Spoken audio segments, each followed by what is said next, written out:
India live TV, सच सबसे आगे। दोस्तों, मैं बात हफीज हूं। नरेंद्र मोदी जी की सरकार की कूटनीतिक नाकामियों का पहाड़ बनता जा रहा है। कोई जवाब देने को तैयार नहीं है, कोई सवाल पूछने को भी तैयार नहीं है। अगर सवाल वरुण गांधी जी पूछते हैं तो उनको बाहर का रास्ता दिखा दिया जाता है। सवाल खुद भाजपा के वरिष्ठ दिग्गज नेता, सांसद, राज्यसभा के सुब्रमण्यम स्वामी पूछते हैं तो उनको भी बाहर का एक तरह से रास्ता दिखा दिया जाता है। मतलब कोई सवाल नहीं पूछ सकता। क्या आप जानते हैं चाइना ने नया काम क्या किया है? चीन का नया कृत्य क्या है? चीन की जो नापाक साजिश है वो फिर से एक बार बेनकाब हुई है। उपराष्ट्रपति वेंकैया नायडू साहब का जो दौरा था अरुणाचल प्रदेश का, उस अरुणाचल प्रदेश के दौरे पर भारत का कोई व्यक्ति, भारत की कोई पार्टी या भारत का कोई मामला ऐसा हो जिससे कि उस पर आपत्ति कोई दर्ज कराए, भारतीय समझ में आता है। लेकिन अरुणाचल प्रदेश के उपराष्ट्रपति के दौरे के ऊपर चीनी सरकार ने आपत्ति दर्ज कराई। इतनी बड़ी कूटनीतिक नाकामी, और उसको पूरी तरह से छिपा दिया गया, दबा दिया गया। ये तो हद हो चुकी है और हद के आगे हद होती जा रही है। बीबीसी न्यूज ने छापा है, नरेंद्र मोदी के बाद अब वेंकैया नायडू के अरुणाचल जाने पर चीन को ऐतराज। मतलब चीन होता कौन है? लेकिन ये कूटनीतिक नाकामियां हैं, फॉरेन पॉलिसीज का फेलियर है जो सामने दिख रहा है, पर कोई मानने को तैयार नहीं है और कोई सवाल पूछने को तैयार नहीं है। मोदी सरकार जब सत्ता में आई है, कभी चीन ने लद्दाख में घुसपैठ की तो कभी अरुणाचल प्रदेश में घुसपैठ करके दिखाया, कभी अरुणाचल प्रदेश को अपना दक्षिण तिब्बत का अंग बताया कि अरुणाचल प्रदेश तो दक्षिण तिब्बत है, मतलब चीन का हिस्सा है। यह कहना किसका है? चीन का है। और चीन को लाल आंखें दिखाने का कोई मौका ही नहीं आ रहा है। यहां पर लिखा है आज तक ने, चीन बोला अरुणाचल प्रदेश भारत का नहीं। आप सोचिए कितनी बड़ी बात है। अरुणाचल प्रदेश भारत का नहीं बल्कि चीन का हिस्सा है, हमारा दक्षिण तिब्बत का हिस्सा है, दक्षिण तिब्बत का एक महत्वपूर्ण अंग है। मतलब ये तो सारी की सारी बातें जो है सर से पानी ऊपर जाने जैसी हैं, लेकिन उसके बाद भी कोई लाल आंखें नहीं है। जवाब क्या दिया है मैं वो बता दूंगा आपको। बहुत बड़ा जवाब बताया जा रहा है गोदी मीडिया में। आज तक लिखता है, चीन बोला अरुणाचल प्रदेश भारत का नहीं। भारत ने दिया करारा जवाब। करारा जवाब यह है मोदी सरकार की तरफ से, विदेश मंत्रालय की तरफ से, कि यह बात बिल्कुल सरासर गलत है, यह हम नहीं मानते हैं, भारत का ही अंग है अरुणाचल प्रदेश। और जो जवाब दिया था करारा इंदिरा गांधी जी ने और राजीव गांधी जी ने, वो भी मैं आपको इस वीडियो के अंदर दिखाऊंगा तो आपको समझ में आएगा कि करारा जवाब किसे कहते हैं, क्या होता है करारा जवाब और क्या होता है चीन को लाल आंखें दिखाना। बातें बहुत बड़ी बड़ी चुनावी मंच से, लेकिन जमीन पे, धरातल पे क्या है वो आपके सामने है। ये देखिए, अभी कुछ दिन पहले भी घुसपैठ की थी इन्होंने, चीन ने अरुणाचल प्रदेश में। एनबीटी ने लिखा था, अरुणाचल प्रदेश में घुसने की नापाक साजिश कर रहा चीन, जाने क्या है मिशन 2040।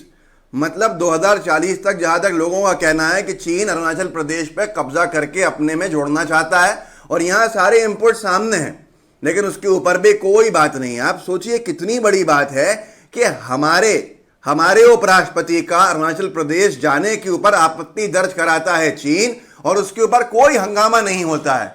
ऐसी कैसी लाल आंखें हैं जो दिखती ही नहीं है? ऐसे कैसी करारा जवाब है जो समझ में ही नहीं आता है? बार बार चीन हमारे देश के अंदर घुसपैठ करके हमारे इलाकों पर कब्जा करने की कोशिश करता है। लद्दाख में उसने किया तो प्रधानमंत्री जी ने कह दिया कोई नहीं घुसा है, कोई चेकपोस्ट किसी के कब्जे में नहीं है। अब यहां पर भी क्या ये कह दिया जाएगा कि चीन ने कोई आपत्ति दर्ज नहीं कराई है? मतलब उन्होंने ग्लोबल टाइम्स में पूरा लेख लिख दिया अरुणाचल प्रदेश को लेकर कि अरुणाचल प्रदेश दक्षिण तिब्बत है, चीन का अंग है, लेकिन उसके बावजूद भी कोई यूनाइटेड नेशंस के अंदर हमारी तरफ से कोई बात नहीं है, कोई हमारी तरफ से कोई आपत्ति का करारा जवाब हकीकत में जो होता है वो नहीं है। मैं आपको बताता हूँ, थोड़ा पीछे लेके जाता हूँ कि तिब्बत भारत का अंग कैसे मतलब स्थापित इस तरह से हुआ जो हमारे संघीय ढांचे का हिस्सा बना। पहले ये प्रोविंस था और नॉर्थ ईस्ट का लड़ाई हुई चीन से तिब्बत को, अरुणाचल प्रदेश को लेकर और बहुत सी चीज़ों को लेकर। उसके बाद इंदिरा गांधी जी ने इसको 1975 से पहले 1972 में यूनियन टेरिटरी का दर्जा दे दिया। सीधे सीधे अरुणाचल प्रदेश नाम दिया। अरुणाचल प्रदेश का नाम मतलब हिंदी भाषी नाम दिया कि ये भारत का अंग है, चीन का कोई इसमें हस्तक्षेप नहीं है। इंदिरा गांधी जी का वो लोहा था कि इंदिरा गांधी जी ने कहा कि इसका नाम अरुणाचल प्रदेश है और वहाँ के लोगों ने उसको माना। वहाँ के लोगों ने हिंदी को सम्मान दिया और हमारे देश को अपने आप को हमारे देश का हिस्सा माना। उसके बाद 1975 में यूनियन टेरिटरी के साथ लेजिस्लेचर मतलब विधानसभा का दर्जा दिया कि वहाँ चुनाव कराए जाएंगे, वहाँ से जनप्रतिनिधि चुन के आएंगे जो भारत के यूनियन टेरिटरी के विधानसभा के अंदर अपने अपने इलाकों को का प्रतिनिधित्व करेंगे। यह करारा जवाब था। राजीव गांधी जी सत्ता में आए, राजीव गांधी जी ने अरुणाचल प्रदेश को भारत के राज्य का दर्जा दिया कि ये स्टेटहुड देते हैं हम इसको, ये भारत का राज्य है। और ये राजीव गांधी जी ने 25वां स्टेट जो था वो बनाया 1987 में। 1987 में यह ऐलान किया कि 25वां राज्य भारत का अरुणाचल प्रदेश होगा, अब यूनियन टेरिटरी नहीं। यह था चीन को करारा जवाब, यह थी हमारी फॉरेन पॉलिसी, यह थी हमारी कूटनीति, जिसको देखकर दुनिया झुकती थी। और आज चीन कह रहा है कि अरुणाचल प्रदेश तो चीन का हिस्सा है, भारत के उपराष्ट्रपति वहां क्यों जा रहे हैं? इतनी बड़ी बात, और भारत का विदेश मंत्रालय कहता है मोदी सरकार का कि यह सरासर गलत है, चीन तो हमारा ही हिस्सा है, बस दैट्स इट। अब यह बात बता दूं मैं आपको, इस पर लिखा जा रहा है करारा जवाब साहब। ये हमेशा अरुणाचल प्रदेश जो है चीन की नज़र में रहा है, क्योंकि ये चीन को स्ट्रेटेजिक इंपॉर्टेंस वाला इलाका दिखता है। भूटान की तरफ जाता है, एक रोड बनाई है चीन ने जिसको भूटान से जोड़ना चाहता है अरुणाचल प्रदेश के माध्यम से। आप ये सोचिए, एनबीटी ने ही लिखा है अरुणाचल पर चीन की चाल पुरानी, अक्साई चीन लेकर डील चाहता है ड्रैगन। वाजपेयी और राजीव गांधी को हुई थी रिझाने की कोशिश, ना अटल बिहारी वाजपेयी जी झुके थे, ना राजीव गांधी जी झुके थे, ना किसी ने माना था। राजीव गांधी जी ने तो 10 कदम आगे जाकर अरुणाचल प्रदेश को भारत के राज्य का दर्जा दे दिया था। तो ये हालात थे। अब यहाँ पर जो कुछ शहर हैं अरुणाचल के, वो चीन अपने कब्जे के अंदर लेकर उसको चीन के नक्शे के ऊपर लिखना चाहता है और उसकी निरंतर कोशिश कर रहा है। कभी फौज डालता है अपनी, कभी सैनिक डालते हैं, क्योंकि हमें दिखाया नहीं जाता है, बताया नहीं जाता, तो उसका ये मतलब नहीं है कि अरुणाचल प्रदेश डिस्टर्ब नहीं हो रहा है। अरुणाचल प्रदेश पे सीधे सीधे खतरा मंडरा रहा है।